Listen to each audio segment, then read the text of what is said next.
তো নবীর নাতি কয়জন?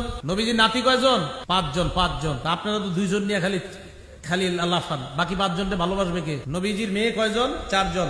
মনে রাখেন, একটু কথাগুলো মন দিয়ে শুনেন। জয়নব, রুকাইয়া, উম্মে কুলসুম।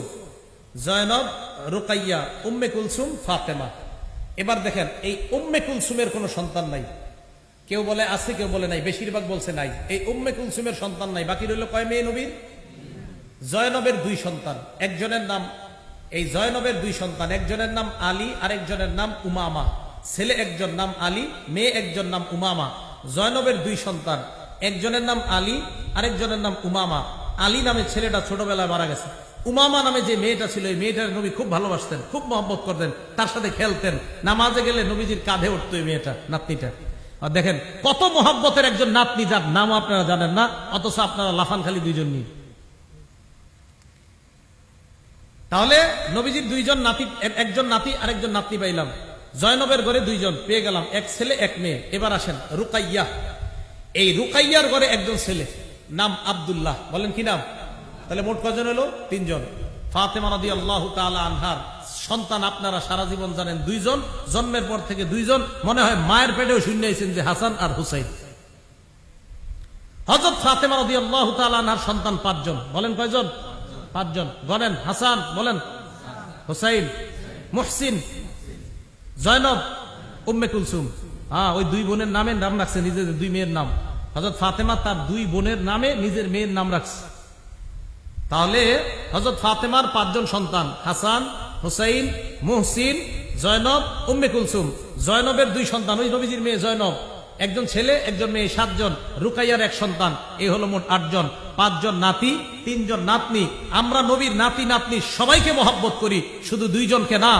একদল মানুষ শুধু দুইজনকে মহব্বত করে, আমরা সবাইকে মহব্বত করি। অতএব ভালোবাসার বেশির দাবিদার আমরা, তারা না। কথা মনে থাকবে তো? এখন আসেন, আহলে বাইত কারা?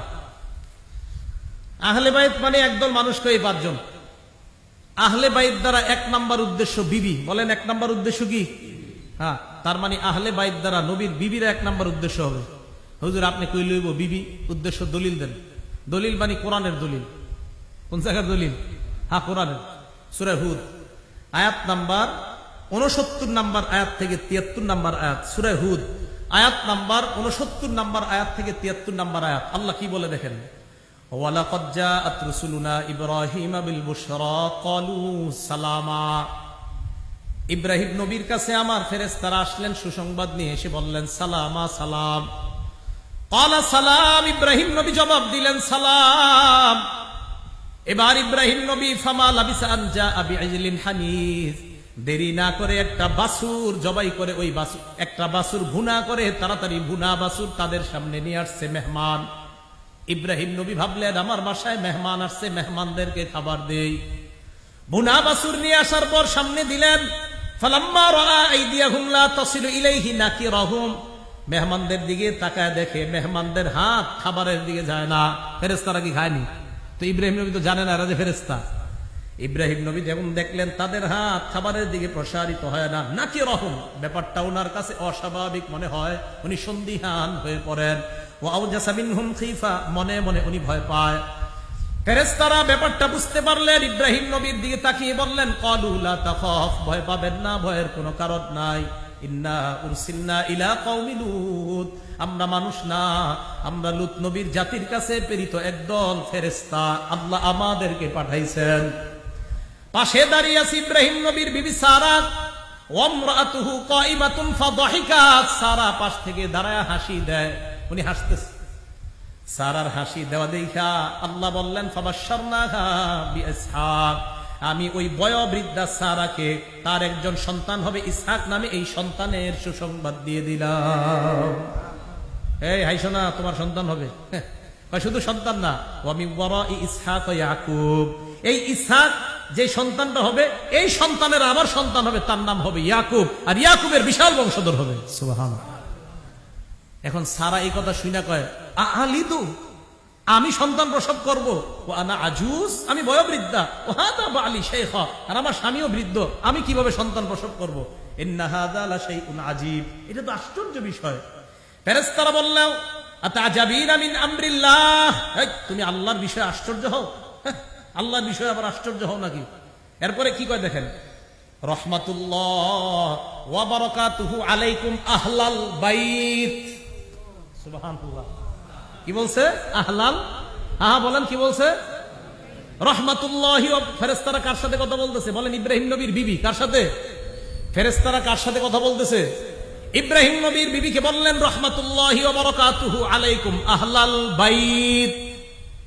হে আহলে বাইত, তোমাদের উপর আল্লাহর দয়া, আল্লাহর বরকত তোমাদের উপর। আহলে বাইত বলে প্রথমে এক নম্বরে স্ত্রী উদ্দেশ্য আমি বলছিলাম, দলিলও পেয়ে গেলাম। ইব্রাহিম নবীর বিবিকে ফেরেশতারা বললেন আহলে বাইত।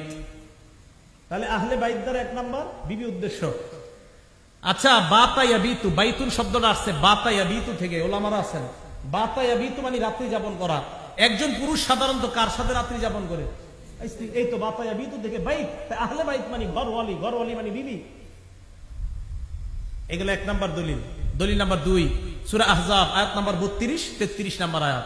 আল্লাহ বলেন, ইয়া নিসা আন-নাবিয়্যি লাস্তুন্না কাআহাদিম মিনান নিসা। হে নবীর বিবিগণ, আপনারা অন্যান্য নবীর অন্যান্য মহিলাদের মতো না। ইনিত্তাকাইতুন্না, আমরা যদি আল্লাহকে ভয় পান, ফালা তাখদানা বিল কওল, নম্র ভাষায় কথা বলবেন না, কোমল ভাষায় কথা বলবেন না, মোহনীয় ভঙ্গিমায় কারো সাথে কথা বলবেন না। নবীর বিবিদেরকে আল্লাহ বলে যাদের অন্তরে বেদি আছে, তারা অন্তরের মধ্যে কুমন্ত্রণা করে বসতে পারে, খারাপ কল্পনা করতে পারে। আচ্ছা, নবীর বিবিরা কোমল ভাষায় কথা বললে একজন পুরুষের মনে খারাপ ধারণা জন্ম হতে পারে নবীর বিবিদের ক্ষেত্রে, তো বর্তমান জামানার নারীদের ক্ষেত্রে কি হবে? এই কথা বলার পর আল্লাহ বললেন, দেখেন কি বলে, অকর্না ফি বুয়ুতিকুন্না, তোমরা ঘরে থাকো, ওয়ালা তাবাররাজনা তাবাররুজাল জাহিলিয়াতিল উলা, জাহিলি যুগের নারীদের মতো তোমরা বাহিরে বের হবা না। হ্যাঁ, শুনতেছেন তো? দেখেন কি কয়, বলেন তো আল্লাহ এই কথাগুলা কাদেরকে বলতেছে? নবীর। ওলামাদের ছাড়া অন্যদের জোরটা বেশি হতে হবে। কাদেরকে? নবীর স্ত্রী, আবার নবীর স্ত্রী। এবার দেখেন কি কয়, ওয়াকিমনাস সালাহ, তোমরা নামাজ কায়েম করো, ওয়াতিনাজ যাকাত, তোমরা যাকাত দাও, ওয়াতিনাল্লাহ ওয়া রাসূলা, তোমরা আল্লাহ আল্লাহ রাসূলের আনুগত্য করো। তোমরা কারা? স্ত্রীগণ। হ্যাঁ, তোমরা কারা? ইন্নামা ইউরিদুল্লাহু লিইউযহিবা আনকুমুর রিজসা আহলাল বাইত। হে আহলে বাইত, নবীর বিবিগণ, তোমাদের থেকে আল্লাহ নাপাকি দূর করতে চায়। তাহলে আহলে বাইত দ্বারা এক নাম্বার উদ্দেশ্য বিবি। তাহলে আহলে বাইত মানে 5 জন না, আমরা বলি আহলে বাইত মানে নবীর বিবিগণ, আহলে বাইত মানে হাসান হুসাইন ফাতেমা, আহলে বাইত মানে নবীর পরিবারের সবাই। আমরা আহলে বাইত সবাইকে ভালোবাসি, মহব্বত করি, শুধু 5 জনকে না, বরং আমরা নবীর সমস্ত পরিবারকে মহব্বত করি। কি বলেন? আমরা শুধু 5 জনকে না, আমরা সবাইকে ভালোবাসি। এরপরে আমগরে বলে আমগো ভিতরে নবীর প্রেম নাই। আপনি মাত্র 5 জনকে মহব্বত করলেন, আর আমি করলাম পুরা পরিবারের সকলকে, তা আপনি আমারে বললেন যে আপনার মধ্যে নবীর প্রেম নাই। এটা ইনসাফের কথা না, এটা জুলুমের কথা। এই কথাগুলা যারা এই 5 জনকে আহলে বাইত মনে করে তাদেরকে বুঝাবেন। এখন কথা হলো, হাসান হুসাইনও যে আহলে বাইত, এটার দলিল কি? ওনারাও যে আহলে বাইত হতে পারে, এটার দলিল কি? এই আয়াত নবীর উপরে যখন নাজিল হয়েছে, তখন নবী তার স্ত্রী উম্মে সালামার ঘরে ছিলেন। মুসলিম শরীফের 2424 কত হয়? 2424 নম্বর হাদিস। নবীজি সাল্লাল্লাহু আলাইহি সাল্লাম খরাজা রাসূলুল্লাহ গাদাতান, সকালবেলা ঘর থেকে বের হইছে, ওয়া আলাইহি মিরতুন মুরাহহালুন মিন শারিন আসওয়াদ, কালো পশম দ্বারা অঙ্কিত করা একটা চাদর নবীর গায়ে ছিল। তো এই চাদর গায়ে দিয়ে নবী বের হইছে কখন?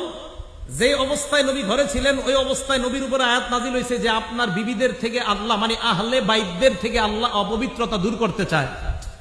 নবী ঘর থেকে বের হয়ে দেখছে হযরত হাসান আসছে। আসার পর নবীজি আদখালা, হাসান রে চাদরের ভিতরে ঢুকাইছে, বুঝছেন? এরপরে হুসাইন আসছে, হুসাইনকেও ঢুকাইছে।